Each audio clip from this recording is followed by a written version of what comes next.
The ICF Code of Ethics is something that it's going to be very, very important as we review as part of our ICF credentialing exam preparation.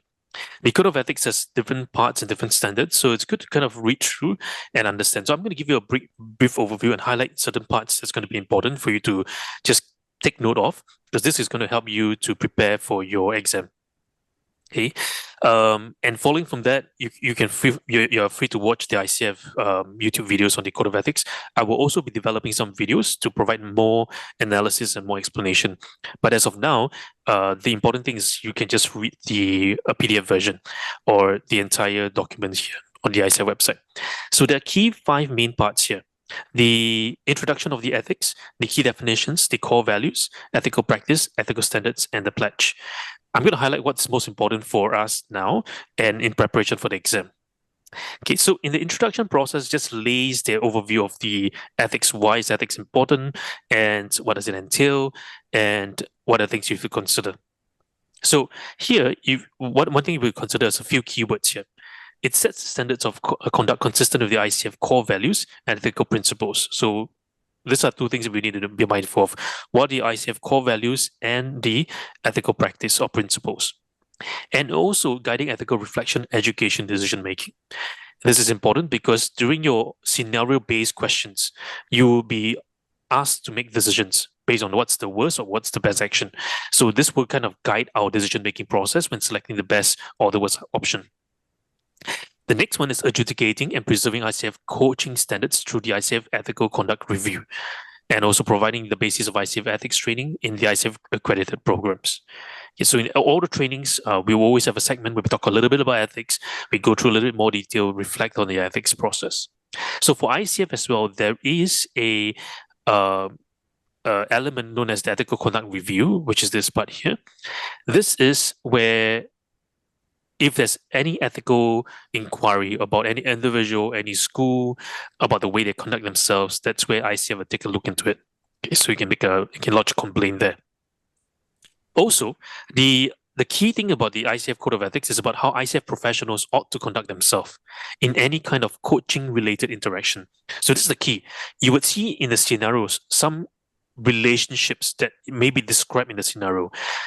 If it's about a business decision, or if it's about a leadership decision, or if it's about a coaching decision, then we need to consider what ethics apply to which part of the scenario. So the key thing here is how we use the Code of Ethics, especially in the coaching-related interaction. And the test is this few parts here. Coaching relationship has been established, and also when we act in different roles, such as coach supervisor, mentor coach, coach trainer or any other trainer, or student coach in training, or serving in ICF leadership role, or any support professionals as well. So in the scenarios where you read in the exam, you would identify what roles are the coach or the client they are playing. So based on those roles, you would then apply the Code of Ethics and make the appropriate decision based on the decision matrix. Okay, so here you would see that basically the Code of Ethics help us to navigate what's the best possible way to navigate a situation that may be an ethical putting us in a very, very challenging situation or dilemma or unexpected issues that may arise for us to be able to address them. Okay, so these are the few key things here. So you'll find that there are scenarios where the coach faces an unexpected issue that the client raises in the session. There will also be some scenarios where there will be dilemmas. What the coach should do. Should the coach provide information? Should the coach do this? Should the coach do that? Then there are also scenarios where it appears that the coach needed to provide some solution. What should the coach do? So you will see that these are common categories of the scenarios that may appear in the exam questions. Okay. So here is the most important one, the key definitions. So this is important for us to kind of reestablish what is our common understanding of the client, coach, and relationship. When we talk about the client in the scenarios, it's referred to individual or team or group. So you would see the words they. So ICF would tend to refer to the clients as they, and they were thinking of that, and they were doing this to encapsulate the client as individual or the team, symbolizing them as the client. In some parts of the world, we call the client coachee or talent or some other words. But in the exam purpose, whenever the client is referred to, they'll be referred to as client, they, them pronoun, right? So the coach or student being trained. In the coaching, that's where this is the ICF definition of the coaching, which is partnering with the clients in a thought-provoking and creative process that inspires them to maximize their personal and professional potential. So this is the definition of coaching based on ICF. So there are a few key elements here. The first one, partnering. So in our class, we call this co-creation. So you see the word partnering, collaborating, co-creating. So these are the keywords if you see the word coaching relationship. And the two key processes, thought-provoking and creative process. And what's the purpose? To maximize the personal and professional potential. So if you see the word maximize or inspires them for potential or something like this will probably be the best choice for you to choose. So notice the way it's phrased, right? Inspires them to maximize personal and professional potential. So typically when you look at the answers. So the definition here of the words give you already a hint for the best answer then later. Yes. So if they give you two answers, like they say, oh, coaching, it's client-led, or coaching, it's client-focused, or something like this. But if you notice a phrase, something like this, like inspires them to maximize personal and professional potential, then that will be the best or the better of the two best answer. So I'll look at phrases like this to kind of remember how ICF phrases them, partnering with clients. Okay, so if I notice the answer as partnering with client, or partnering with the client, or partnering with them to co-create a outcome, partnering with the client to help them in their professional outcome or help them in their personal potential.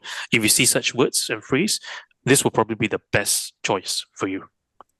So it's important to read these key definitions and memorize them. Yeah, memorize them, how they're used, or like certain phrases, especially for this, but especially for the ICF definition, like this one. If you want to memorize something, just memorize the way it's phrased here, because it will appear in a couple of questions how they ask you. So the scenarios will give you like a situation the coach is in, and then there are four answers, and one of these answers would not be exactly like this phrase, but they'll have phrases extracted out from here as the best option. Okay, and also if you notice this coaching, what's a coaching relationship? So here you have an under agreement or contract that defines the responsibilities and expectations of each party. So you notice that there may be some questions or scenarios where they will say, okay, based on this coaching relationship, what is the best action or the worst action based on the coaching relationship? So I'll look for one that says, based on the responsibilities or expectations laid out in the coaching contract, or laid out in the formative coaching agreement, or laid out in the agreement with the sponsors or the client. So the keywords are sponsors, client, or coaching agreement, expectations for each party. So these are the few keywords here. Okay. And the code means code of ethics, confidentiality. This is important as well. This phrase, very, very important. Unless consent is given to release the information.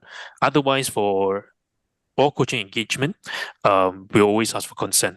It's all protected. So anything that's shared by the client, it's always kept confidential. And that's why, for example, in my YouTube videos as well, when I do coaching demonstrations, I would always ask the coach who is being recorded, say, hey, would it be okay for us to record this for the purpose of putting it on YouTube for the rest of the world to also gain some learnings from? So if you read the scenario and it says that certain information that needs to be released to the public or to another party or third party or to the client's boss or the client's team member, then we need to see this word here, unless consent is given to release the information. Otherwise, it will be confidential, and I will redirect the sponsor or the leader or the team member back to the client to ask them directly. So, for example, if the scenario says, the boss came to you as the coach to ask you information about what happened in the coaching conversation. Okay, what can you review about the information, right? So one of the best answers would be, okay, I can only review things like what are the confirmed actions, but in terms of the details, if the leader would like to know more about the details, I will refer the leader to the client to have the client to share with the leader directly what they feel comfortable or not comfortable to share. So always redirecting them back to the original source. Okay. Now, another common question that will occur, it's around the areas of conflict of interest. I've seen the sample questions there are a couple of times where you see things like conflict of interest that may arise in your exam itself, right? So they will give a scenario where it appears that there's conflict of interest between financial gain, maybe insider trading, maybe insider information, maybe certain situation that the coach is privy to or the client is privy to, and how should the coach navigate that? So well, the key thing here is this. Very important, if we identify that there could be potential conflict financially, personally, professionally, we have to raise this up to the client or raise this up to the relevant authorities or parties. So you would see this thing here, words like interest could work against or conflict with another. Right. So if you see the word conflict of interest appearing in that phrase, very likely that could be one of the possible best option. Okay. Or if the worst option would be not saying anything when you notice there's a conflict of interest. Yep. Okay. And then you have this word called equality. So this is also potentially one of the questions that may arise as well, where there's inclusion, diversity of all, regardless of the culture, race, ethnicity, national origin, color, gender, sexual orientation, gender identity, age, religion, immigration status, mental, physical disability, or any other areas of human differences. So this is quite a big encapsulating thing for everyone. So if you see some things in the scenario itself that kind of alludes to equality, equity, or diversity, this is something that you want to consider. Okay. And then when you look at the word ICF professional, which is us, so we will be the ICF professionals. And our role could be a coach, our role could be a mentor coach, our role could be a coach educator, trainer, our role could be a coach supervisor, our role could also be a student of coaching. So maybe a learner of coaching as well. Okay, so that's ICF professional. Okay. Any questions here so far? Good. Okay, then ICF staff is basically the support, full-time support staff backend. You also have ICF volunteers. So for example, I'm one of the ICF volunteers when I'm doing up certain portions or in certain committees with the ICF. So my role will be an ICF volunteer. So an ICF staff will always refer to the support personnel back end who's managing all the administrative process in ICF. Okay. Then you will also see this term internal coach or external coach in the scenarios as well. So internal coach are coaches who are employed, paid for by the organization within the organization. So for example, like yourself, if you are in the company and your boss say, "Hey, Michelle, can you coach the staff?" Then you will function as the role as an internal coach. Now, sometimes the internal coach will work with the external coach to support certain projects, certain things, and that's where you would probably look at the questions and scenarios and just raise them accordingly. Okay, and when we refer to the sponsor, it could be the organization, it could be the third party. So, for example, if it's a parenting coaching, the sponsor will most probably be the parent. Or if it's a relationship coaching, the sponsor could be one of those in question. Okay. And support personnel would be people who work with the ICF professionals. For example, say I'm working with Mate right now, okay, and we are helping individuals to have a holistic health, wellness, or well-being, mental health, and we work with this yoga master, or maybe work with this physiologist or massage therapists. So these people will be support personnel with the coach to do a program for them. Yeah. Okay. And then you have this thing called systemic equality, which is different from equality, where this part here, systemic, refers to institutionalized. So you see things like policies, structures, cultures, and communities. So this is at the system level. So there's this two key difference here between equality and systemic equality. Okay. So that's generally it for the key definitions. Now we come to the core values. So the core values is something going to be important for us to kind of also be familiar with. The ICF has a few key core values here, which they have segmented into this 4 parts: professionalism, collaboration, humanity, and equity. And basically what this is in this part here. You can read the preamble of this, what it means by professionalism. Okay, so which means that a coaching mindset and professional quality that encompass responsibility, respect, integrity, competence, and excellence. So that's what professionalism means in the ICF context. Collaboration, it's that co-creation that we talked about earlier, the social connection, community building. Humanity, it's really about being kind, compassionate, humane, respectful to others. So if you look at the answers, is the answer more leaning towards respect for another person, or is it more like individual? If it's respect for others, it's most likely the better choice. Yeah. And then equity. Right? So a coaching mindset to explore and understand the needs of others so we can be equitable at all time. Okay, that's equality for. So that's basically the ICF core values. Okay, so let's go back there. Okay, so Questions are not categorized with these no, four different. no, they're not categorized. Yeah, so it's randomized, so you do not know whether is it in for ethics, is it for this? But when you read it, you when you see the words and the phrase, you probably know that falls under ethics, that falls under competency 2 or 3 or 4. You see words like mindset, or you see like what should a coach do in such a relationship. So then you see these words arise. So the key thing here in the core values is just understanding these few words: professionalism, collaboration, humanity, as well as equity. What that means in the coaching process. Now, if we look back at this, okay, it's just telling us that the entire development of this code of ethics is premised on this core values, and that's how they kind of use them.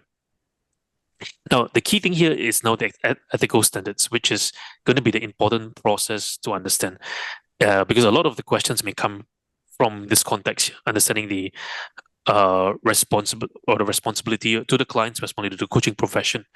So if you notice here, I'm going to highlight a few key important elements here.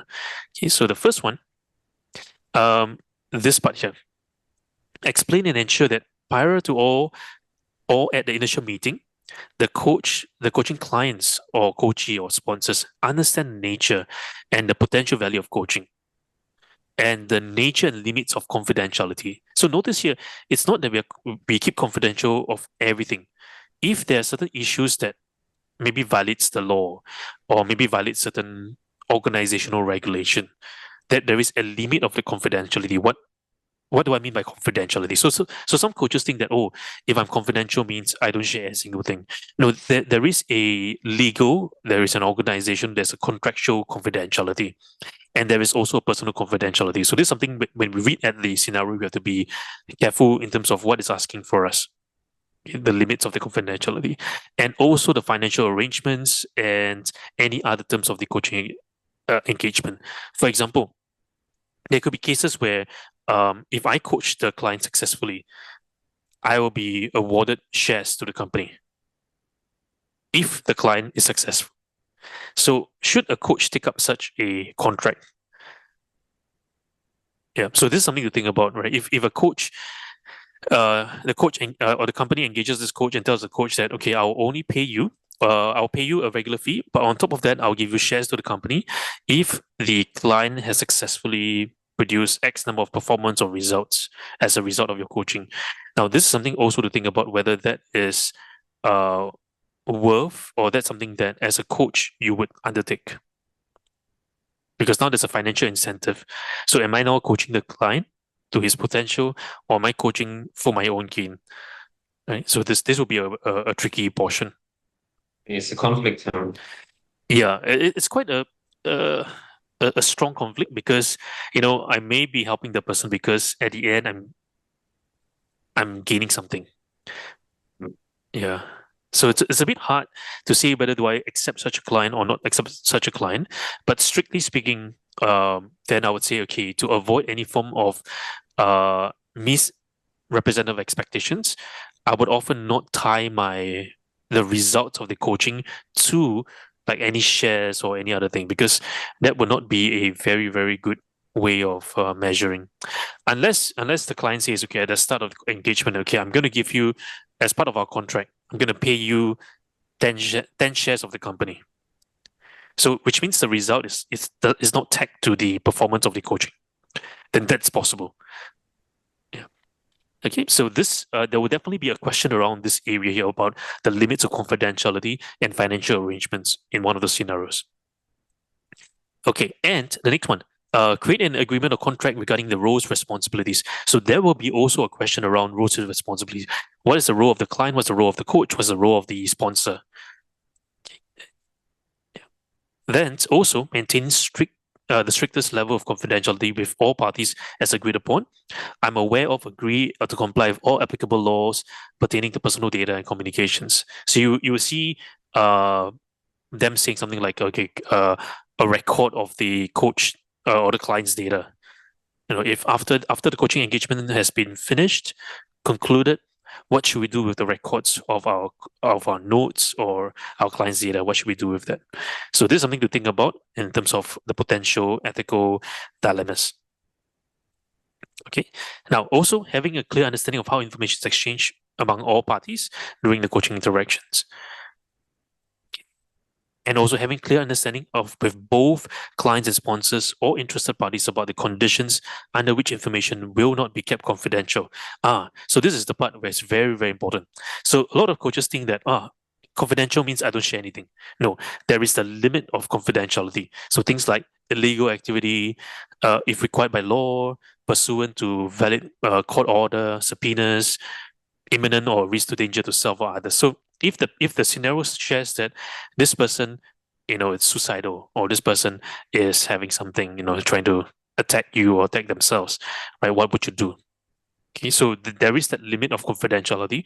What I will be confidential about, what I would then reveal to the authorities or sponsors or relevant stakeholders. Yep. So that's why you see here, where reasonable, believe one of the above circumstances applicable, I may need to inform appropriate authorities. So the judgment goes back to the coach based on if there's any one of this thing here. So this point 5 is very important because there would at least be one of the scenarios that will highlight one of this. Okay. And then point 6. When working as an internal coach, managing conflict of interest, potential conflicts of interest with my coaching clients, sponsors, through a coaching agreement and ongoing dialogue. And this should also include addressing organizational roles and responsibilities, relationship records of confidentiality, and other reporting requirements. So this is more so for internal coaches where we have to consider where are the potential conflict of interest that may arise. For example, if I am his boss and I'm also the coach, okay, so there may be a scenario like this. What should I do, right? And or if I am an internal coach to my counterpart's team, and there's a member of his staff complaining about his performance, about his maybe behavior, what should I do as a coach? So this is where we're going to think about, especially internal coach. There will be a lot of relationship issues, and conflict of interest that may be at stake. Yeah. Okay, then number 7, this will definitely come out as well. Things like how do you store the information in the relevant data privacy. For example, in Singapore, we have this thing called PDPA, Personal Data Privacy Act. In the European nations, there's GDPA. In other parts of the EU GDPR, there's other parts of the world, they have their own relevant Data Privacy Act or regulations. So this is something to think about based on the law of the land. How do we store? How do we capture information and how do we use technology to support us and live up to the ethical standards as well? Okay. Yep. So this is to prevent any form of, like, let's say, ethical dilemmas that may arise because maybe after coaching the client, they found all their recordings online, or they found that their confidential information got leaked into TikTok or somewhere else. Yeah. Okay, so it's always good. So one of the things I always like to do is that when we are doing the coaching performance evaluation or mentor coaching or recording, always before pressing record, gain the approval, the written confirmation. After pressing record, just state again as a way of formalization of acknowledgement of the record. Because sometimes some clients, they may write and give you the verbal written permission, or they may verbally say, I approve of you recording. But after you click record and then you finish the session, they turn around and say, I didn't say that. So sometimes it's always good to kind of you say it before you press record, and then you just thank them again after pressing record. So as a good practice, I always encourage coaches to just say this, right? Thank you for allowing me to record this session for the purpose of my ICF credentialing, as a way to just also protect the coach and also protect the client. So if the client were to raise any ethical inquiry, or they say that I didn't allow you to record, but why do you record my session? At least you have that evidence to say that, okay, the client did verbally say and did verbally acknowledge as well, and it's recorded in this recording. Yep. Okay. So another one, it's also remaining alert to indications that might be a shift in value. This is going to be important. There will be a question as well that raises the question about maybe after 5, 6, 7 sessions, or after 3 months of coaching, the client feels that he's not receiving the value anymore. What should you do? A, do you tell him to cancel the session? B, do you continue the session? C, do you ask him to sign up a new package? D, do you change your coaching style? Right? So when you notice a shift in value, what would you do in that coaching relationship? Okay, so the ICF suggests that make a change in the relationship, which means that we can reestablish what we want to focus on, or reestablish what the value you want, or encourage the client to seek another coach or seek another professional or use another different resource. So if the client is not receiving the value that they feel that they want to get, then I may refer them to someone else, or I may, invite them to consider changing or considering other forms of relationship. So this is definitely something very important. You know this is what a shift in value receive. So either make a change in relationship, or seek another coach, or seek professional, seek a different resource. So this will be important information. Yep. Okay. Now, if they feel there's a shift in value, there's also a third option, which is allowing them to terminate the coaching relationship at any point, for any reason during the coaching process, subject to the coaching agreement. So if they feel that, hey, I'm not receiving any other benefit, any other help in the coaching anymore, I don't feel that this coaching conversation is supporting me anymore, and the client says, can I terminate the coaching relationship and get a refund? So now that will then go to your coaching agreement. What is stated in the coaching agreement, whether there's a refund policy, whether the right of termination, is it okay, can be terminated anytime, what happens during those times. So usually, typically, in a coaching engagement, what is usually written is that no refunds will be made, because there's an agreement that we're going to finish this in this 6 months or 3 months period. And if you choose to terminate anytime, there'll be no refunds, but you can conclude the session as it is. And every other sessions will automatically be unutilized, or will not be used at all. Okay, so this is something to consider. Now, also, this part here may arise where you have multiple contracts or relationship with the same client or sponsor. For example, I'm coaching this team member, but at the same time, I'm coaching the team member's boss. So now you have a conflict. The boss says this, the team member says that. What should I do? So that will be an ethics question. Okay. And also, be aware of any power or status difference between the client and me that may be caused by cultural, relational, psychological, contextual issues. So say, for example, if maybe I'm junior to the sponsor. Maybe the sponsor is a CEO, a billionaire, all right, and then there's a power there because he's richer, he's more powerful, and I'm just a coach. So, and I realize that it's influencing me to do something to his staff members. What should I do? Right. So I need to be able to manage the power difference or the status difference as well. Okay, and also disclose to my clients any potential receipt of compensation or other benefits I may receive for referring my clients to third parties. Now, some coaches, what they do is that I seen this on LinkedIn all the time, which I find is highly unethical. That they will say that they are coaching for keynote speaking, they're coaching for this, coaching for that, coaching for LinkedIn branding, coaching for personal branding. But actually, what they're doing, they're selling insurance. Yeah, on LinkedIn, I've seen that all the time, right? They're selling insurance, or they are referring people to their insurance or their law firm or something like that. And there was recently I saw this coach, who always takes pictures of himself in trainings and meetings and keynote speaking. And he says that, oh, I enjoy life coaching, da da da da da. But the pretense behind the scene is that he's actually upselling them insurance. Yeah. So that's, and the clients are not aware, right? So those who are aware realize he's, deceiving tactics. And although he cannot build up a personal brand, but the personal brand doesn't mean anything, right? He can have a lot of followers, can have a lot of likes, but it doesn't mean that that person is ethically following any guidelines, right? So to me, if you're an insurance agent, just be okay to be an insurance agent. Just say that I'm having a career, insurance advising session with you, not coaching session with you. So some insurance agent, they say I'm having a live coaching session with you, but after the session, they sell you the insurance package. Yeah, so in Singapore it happens quite a lot, and it's all over LinkedIn. So I'm always highly against such a relationship as well. And in the past, I came across one, which I told him that maybe you shouldn't come and attend my class, right?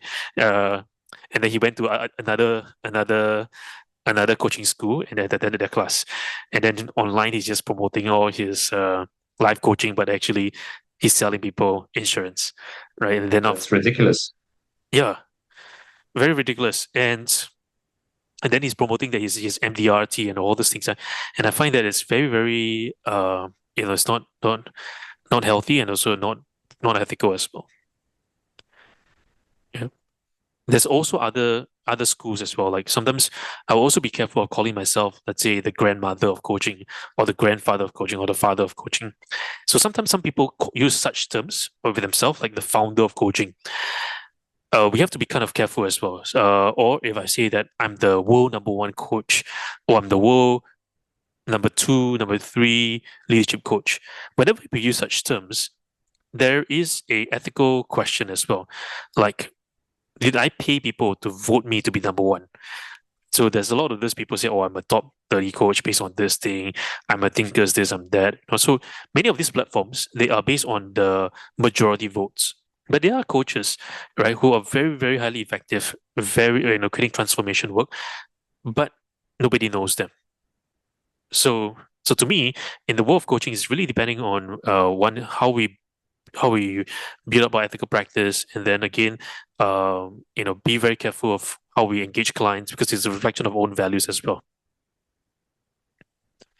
Yep. Okay, and quality of coaching, regardless of the form of agreed compensation, because sometimes some coaches, and I've seen this a lot in some of the coaches as well, especially in Singapore, where because this client is only paying me maybe $50 or $30 an hour, I do not give as much quality as someone who's giving me maybe $1,000 or $500. My attitude towards this person changes. So I've seen that happen for some coaches and some coaching schools as well. So to me, this is something that we need to see, okay, regardless of the amount of agreed upon compensation, are we fair to everyone? Are we giving the best to everyone as well? Yep. So this is the first part of responsibility to the clients. All right. So from here, actually, there'll be several questions that will come up from here. Yeah. Okay. And then responsibility to the practice and performance, which is the coaching conversation itself. So here, what is important here is, are you aware of the possible breach of the Code of Ethics or unethical behavior in another ICF professional coach, and then raise the matter with those involved? Yeah. So, for example, in the past, there was a coaching school who literally just copied all my content and then sold that to their own clients, right? And then I raised this issue up with them. I raised this issue up with ICF, and ICF took action as well. So when we recognize such breach, it's important for us to realize. So I think increasingly one of the challenge with the digital media is that people tend to copy each other. And so right now I put all the contents on YouTube. If people want to read them, they can watch them. And yeah, that will reduce any, problems. Yeah. But if they really want to experience it, then they can come to the class or have the individual experience. Yep. And then it's also all the code of ethics support by all support personnel. So, for example, if you run a coaching agency next time, or if you are individual, or maybe in the organization, and you are championing the coaching culture within the organization, you may want to think about what's the boundaries of ethics for your team and for your internal coaching. Yep. And again, commitment to excellence through personal, professional, ethical development. And also here, very, very important, there may be a scenario that may say something which is beyond the coach's ability to support the client. So, for example, if one of the answers are, if my personal limitations or circumstances may impair, conflict, or interfere in my coaching performance or my professional coaching relationships, I will reach out for other help or seek or suspend or terminate my coaching relationship. For example, if the client says, can we talk about maybe about divorce, or maybe talk about abortion, or maybe talk about argument, or talk about maybe getting married, or talk about something, right? Talk about anything, and you realize the particular topic is an area that for you yourself are still going through or healing from, or you are not able to handle such a situation. Say, for example, the client says, "Oh, I identify as a unicorn. Can you coach me? I'm a unicorn." Now, if you're not able to handle such limitations or situations, then I need to defer this client to someone else. I said, okay, I understand this is a challenge you face. I may not be the best person right now at this moment to support you in this particular topic. Could I refer you to someone else? So recognizing this personal limitation. So this could appear as well that may impair the coaching relationship. So anything that impairs the coaching relationship, that will be the one that gives you the best option, right? Now, the worst option would be I continue and it shows on my face, or I become more angst by the situation and the context. Yep. So the keywords here: impair, or interfere with my coaching relationships or my coaching performance. Yep. And then again, conflict of interest, same thing as the top. Okay. And okay, this part is the usual part. Now, professionalism portion. Here, also it's important to identify accurately my coaching qualifications and level competencies, or the ICF credentials. Now, some coaches will say that, oh, I'm a master coach, which is okay, but they are not ICF certified. So recently I saw on a couple of on LinkedIn as well. This coach goes around and say, "Oh, I'm a master certified coach." In the group where there's a lot of ICF members. So although technically he's not wrong to say he's a master coach because he's certified himself, but because he's in the group where a lot of ICF community are, they would think that he is a master certified coach with the ICF, which is not a correct representation. So even though he sold a million copy of his book, very successful as a coach individually, he doesn't need the ICF credentials, but that misrepresentation of their qualification may create a lot of coaches thinking that, oh, okay, that's the way I can do it. I can just market it that way. Or some coaching schools, they say, I'm globally the world top 3 coaching schools. But ICF has never given such a title to any coaching schools, like you're the top 1 coaching school. No, right? So previously there was some coaching schools that say they are globally the top 3 coaching schools awarded by ICF, and ICF doesn't do that. So this is where as a coach, I would also need to be aware. What are my limits? What is within my area of scope, or what is beyond that? Okay. Any questions here, Suva? Oh, okay. Then next, also this part here, right? Your written and verbal statements must be true and accurate to what you can offer as a coach and what you can't offer as a coach. Yeah. And being able to communicate clearly, create awareness of those who need to be informed by the ethical responsibility of the code, and hold responsibility for being aware and setting the clear, appropriate, culturally-sensitive boundaries that govern interactions, physical or otherwise. Yeah. Okay, and then you have also this part here. Do not participate in any sexual romantic engagement with client sponsor. So I'm glad that ICF put that in after a long time, because sometimes some coaches say, but I like my client. Can I coach? Can my client become my romantic partner? So if that were to happen, then the suggestion is to end the coaching relationship professionally. You can start with one in the casual setting. Yeah. Again, all this is to reduce any potential form of conflict. Okay, good. And then ICF also has something about the responsibility to society. Again, discrimination by maintaining fairness and equality across all activities they do, regardless of their identity, their orientation, religion, national orientation, or disability. So there may be some clients I may not like to work with, or I may not be comfortable working with, or I may not know how to work with, and that's okay. So that's where I may respect them and say, hey, I may not know how to handle this situation in the best possible way. Could I refer you to someone else who could help you in this situation? Yeah. Okay, and also any intellectual property. In fact, this is where I find that a lot of coaches violate this because I've seen a lot of coaching schools, they claim to teach, say, for example, growth model, but they don't realize the growth model is actually an intellectual property owned by a particular individual and also his own company. But they've just abused it by just saying, okay, I'm going to teach you the growth model. It's going to be part of my ICF certification.